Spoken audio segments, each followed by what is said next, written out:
ॾींहुं राति मुहर्रम जे सुवरा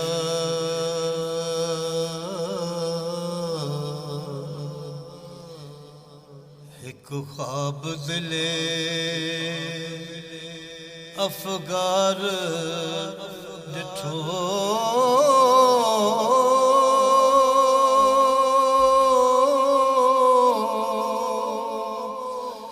मज़लूम मुसाफिर बाबे खे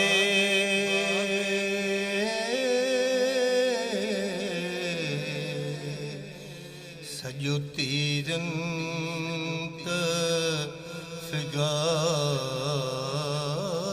ॾिठो लर्ज़ीदा कदम थकल जिस्म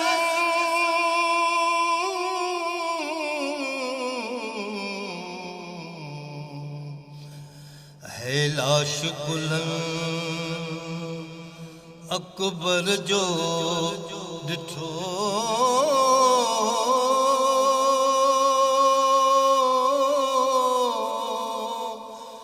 मज़लूम पिदर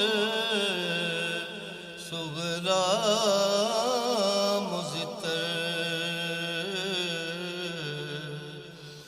रत रूंदे ज़ार ज़ार ॾिठो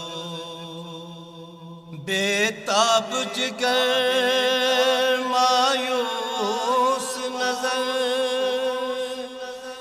थी पाणी अलाए सवाल कयईं है हज में बा बेजे प्यासो हिकु तड़फंदो नंढड़ो ॿार ॾिठईं मासूम ज़ुबान सां पाणी घुरियो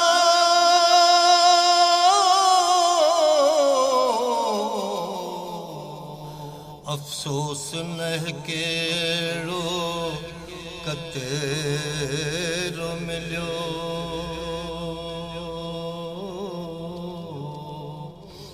पाणीअ जे बदिले तीर जफ़ा असगर जे गले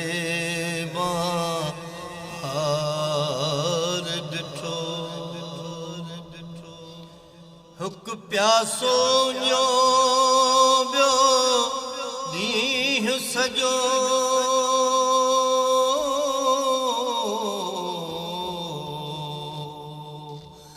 खईं लाश पुटनि भय जन जा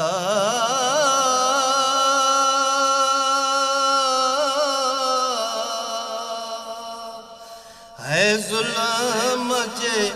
वादीअ में वेढ़ियल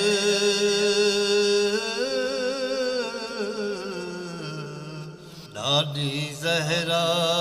जो दिलदार ॾिठो किथ से जसुञे थीरण मिरली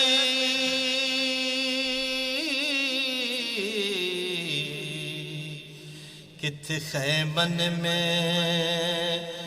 बनड़ी थे रुनी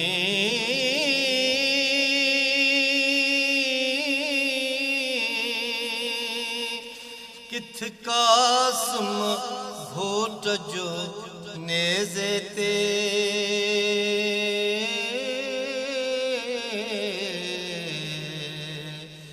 सिर सहरन वारो सवार ॾिठो किथे असगर जो थे लाश ढकई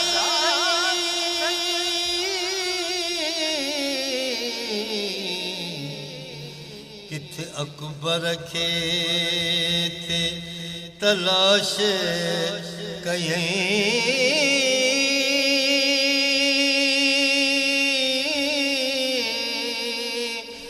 मज़लूम अबू हर हालत में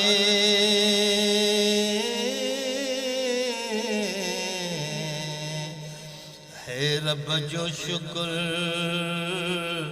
गुज़ार ॾिठो।